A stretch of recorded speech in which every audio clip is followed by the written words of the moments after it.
Welcome back to Storytime. We are going to be reading chapter 10 of The Magician's Nephew today.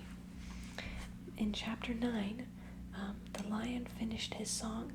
He created all of the world and the trees and the plants and the animals, and then he chose 2 out of every animal, and they underwent kind of a change. He commanded them to be talking beasts, and he named the land Narnia.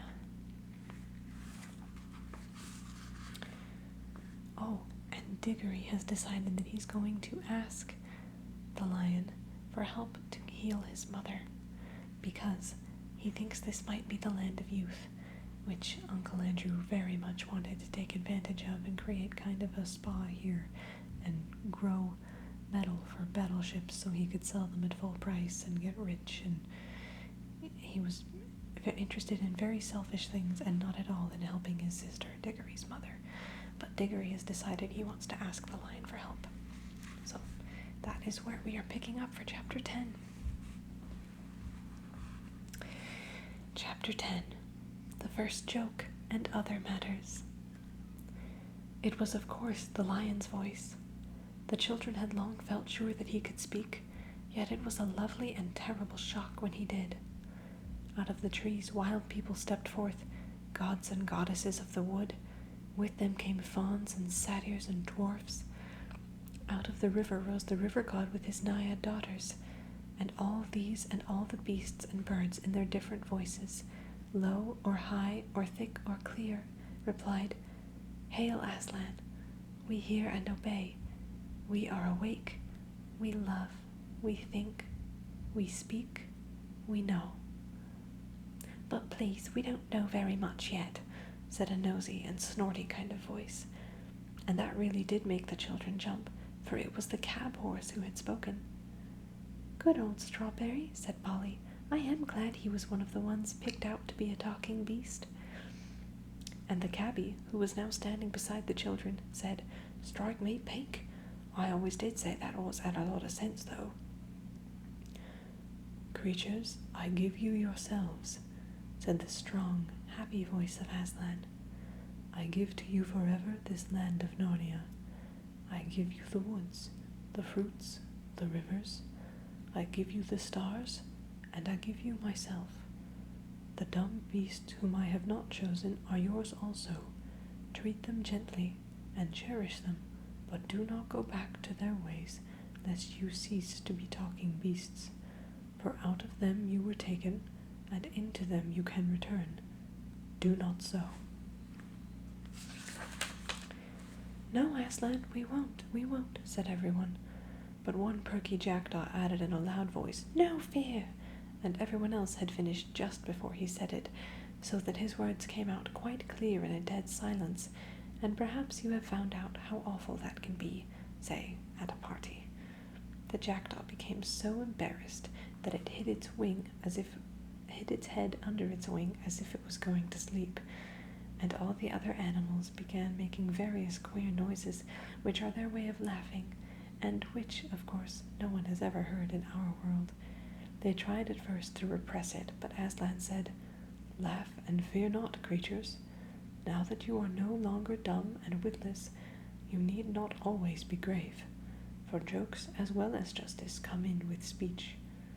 So they all let themselves go, and there was such merriment that the jackdaw himself plucked up courage again and perched on the cab horse's head between its ears, clapping its wings, and said, "Aslan, Aslan, have I made the first joke? Will everybody always be told how I made the first joke?" "No, little friend," said the lion.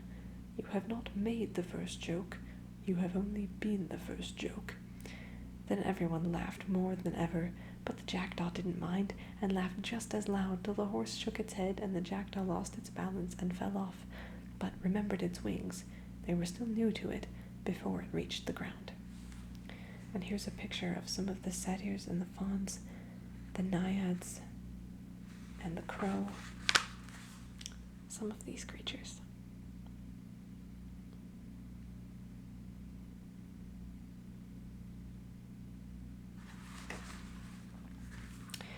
"And now," said Aslan, "Narnia is established.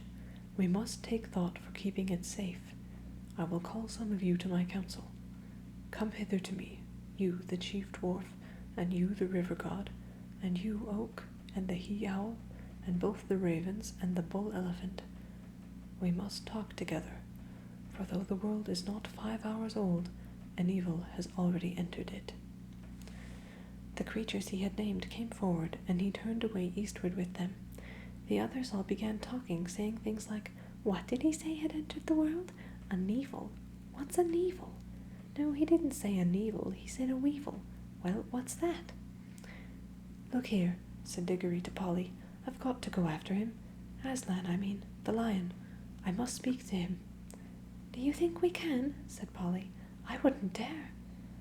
"I've got to," said Digory. "It's about Mother. If anyone could give me something that would do her good, it would be him." "I'll come along with you," said the cabbie. "I like the looks of him, and I don't reckon these other beasts will go for us, and I want a word with old Strawberry." So all three of them stepped out boldly, or as boldly as they could, toward the assembly of animals. The creatures were so busy talking to one another and making friends that they didn't notice the three humans until they were very close, nor did they hear Uncle Andrew. Really quickly, here's a picture of the council that Aslan is speaking to. The river god and the elephant and the tree. And the others. Okay. Uncle Andrew, who was standing trembling in his buttoned boots a good way off and shouting, but by no means at the top of his voice, "Digory, come back. Come back at once when you're told. I forbid you to go a step further." When at last they were right in among the animals all stopped talking and stared at them. "Well," said the he-beaver at last, "what in the name of Aslan are these?" "Please," began Digory in a rather breathless voice, when a rabbit said, "They're a kind of large lettuce, that's my belief." "No, we're not, honestly, we're not," said Polly hastily. "We're not at all nice to eat." "There," said the mole, "they can talk. Who ever heard of a talking lettuce?" "Perhaps they're the second joke," suggested the jackdaw. A panther, which had been washing its face, stopped for a moment to say, "Well, if they are, they're nothing like so good as the first one. At least, I don't see anything very funny about them." It yawned and went on with its wash. "Oh, please," said Digory. "I'm in such a hurry. I want to see the lion." All this time the cabbie had been trying to catch Strawberry's eye. Now he did. "Now, Strawberry, old boy," he said, "you know me. You ain't going to stand there and say as you don't know me." "What's the thing talking about, horse?" said several voices. "Well," said Strawberry very slowly, "I don't exactly know. I think most of us don't know much about anything yet, but I've a sort of idea I've seen a thing like this before. I've a feeling I've lived somewhere else, or was something else, before Aslan woke us all up a few minutes ago. It's all very muddled, like a dream. But there were things like these three in the dream." "What?" said the cabbie. "Not know me? Me what used to bring you a hot mash of an evening when you was out of sorts? Me what rubbed you down proper? Me what never forgot to put your cloth on if you were standing out in the cold? I wouldn't have thought it of you, Strawberry." "It does begin to come back," said the horse thoughtfully. "Yes, let me think now, let me think. Yes, you used to tie a horrid black thing behind me and then hit me to make me run, and however far I ran, this black thing would always be coming rattle, rattle behind me. We had our living to earn, see?" said the cabbie. "Yours the same as mine, and if there hadn't been no work and no whip, there'd have been no stable, no hay, no mash, and no oats. For you did get a taste of oats when I could afford 'em, which no one can deny." "Oats?" said the horse, pricking up his ears. "Yes, I remember something about that. Yes, I remember more and more. You were always sitting up somewhere behind, and I was always running in front, pulling you and the black thing. I know I did all the work." "Summer, I grant you," said the cabbie. Hot work for you and a cool sleep for me. But what about winter, old boy, when you was keeping yourself warm and I was sitting up there with my feet like ice and my nose fair pinched off me with the wind and my hands that numb I couldn't hardly hold the reins?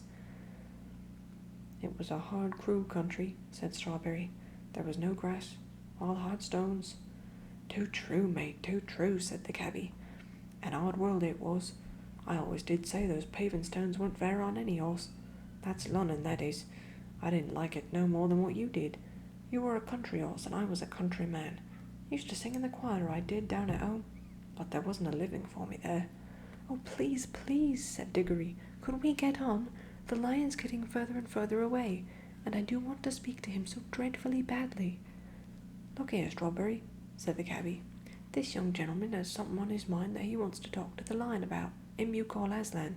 Suppose you was to let him ride on your back, which he'd take it very kindly, and trot him over to where the lion is, and me and the little girl will be following along.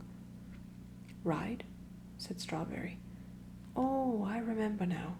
That means sitting on my back. I remember there used to be a little one of you two-leggers that used to do that long ago.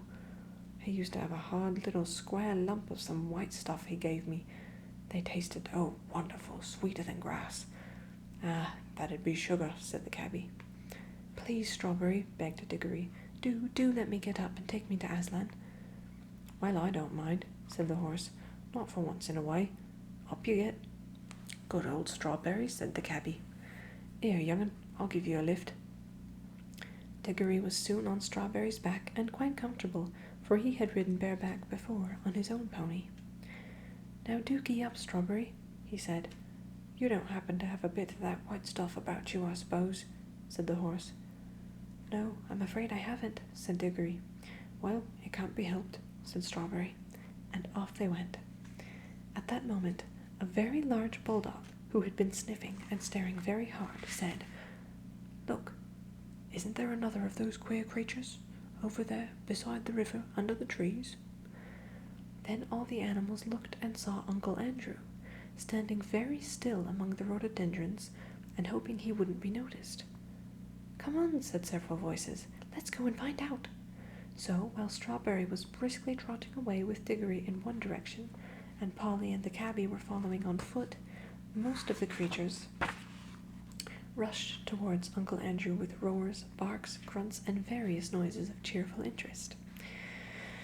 We must now go back a bit and explain what the whole scene had looked like from Uncle Andrew's point of view. It had not made at all the same impression on him as on the cabby and the children. For what you see and hear depends a good deal on where you are standing. It also depends on what sort of person you are. Ever since the animals had first appeared, Uncle Andrew had been shrinking further and further back into the thicket. He watched them very hard, of course, but he wasn't really interested in seeing what they were doing, only in seeing whether they were going to make a rush at him. Like the witch, he was dreadfully practical. He simply didn't notice that Aslan was choosing one pair out of every kind of beasts. All he saw, or thought he saw, was a lot of dangerous wild animals walking vaguely about. And he kept on wondering why the other animals didn't run away from the big lion. When the great moment came and the beast spoke, he missed the whole point, for a rather interesting reason. When the lion had first begun singing, long ago when it was still quite dark, and he had realized the noise was a song, he had disliked the song very much. It made him think and feel things he did not want to think and feel. Then, when the sun rose, and he saw that the singer was a lion, only a lion, as he said to himself, he tried his hardest to make himself believe that it wasn't singing and had never been singing, only roaring as any lion might in a zoo in our own world. Of course it can't really have been singing, he thought. I must have imagined it. I've been letting my nerves get out of order. Who ever heard of a lion singing?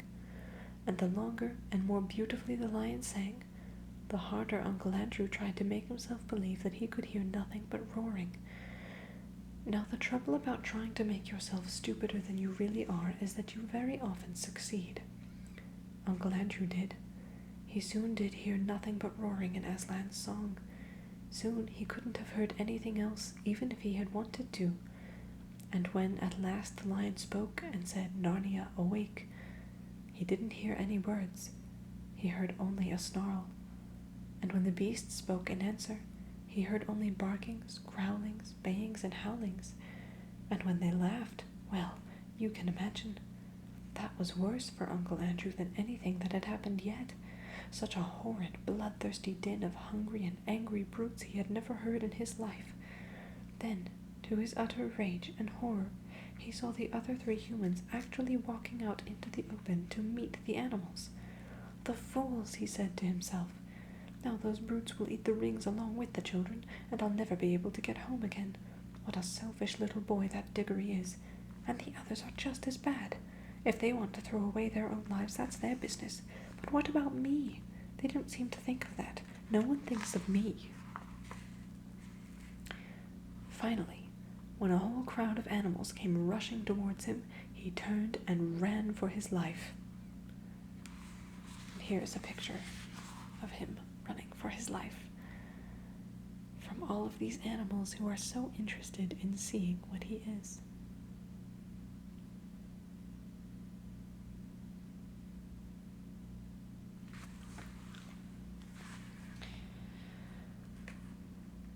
And now anyone could see that the heir of that young world was really doing the old gentleman good. In London he had been far too old to run. Now he ran at a speed which would have made him certain to win the 100 yards race at any prep school in England. His coat-tails flying out behind him were a fine sight, but of course it was no use. Many of the animals behind him were swift ones. It was the first run they had ever taken in their lives, and they were all longing to use their new muscles. After him, they shouted. Perhaps he's that Neville. Tally-ho, Tantivy, cut him off, round him up, keep it up, hurrah! In a very few minutes, some of them got ahead of him. They lined up in a row and barred his way. Others hemmed him in from behind. Wherever he looked, he saw terrors. Antlers of great elks and the huge face of an elephant towered over him. Heavy, serious-minded bears and boars grunted behind him. Cool-looking leopards and panthers with sarcastic faces, as he thought, stared at him and waved their tails. What struck him most of all was the number of open mouths. The animals had really opened their mouths to pant. He thought they had opened their mouths to eat him. Uncle Andrew stood trembling and swaying this way and that. He had never liked animals at the best of times, and being usually rather afraid of them. And, of course, years of doing cruel experiments on animals had made him hate and fear them far more. "Now, sir," said the bulldog in his business-like way, "are you animal, vegetable, or mineral?" That was what it really said, but all Uncle Andrew heard was growl. That is the end of chapter 10.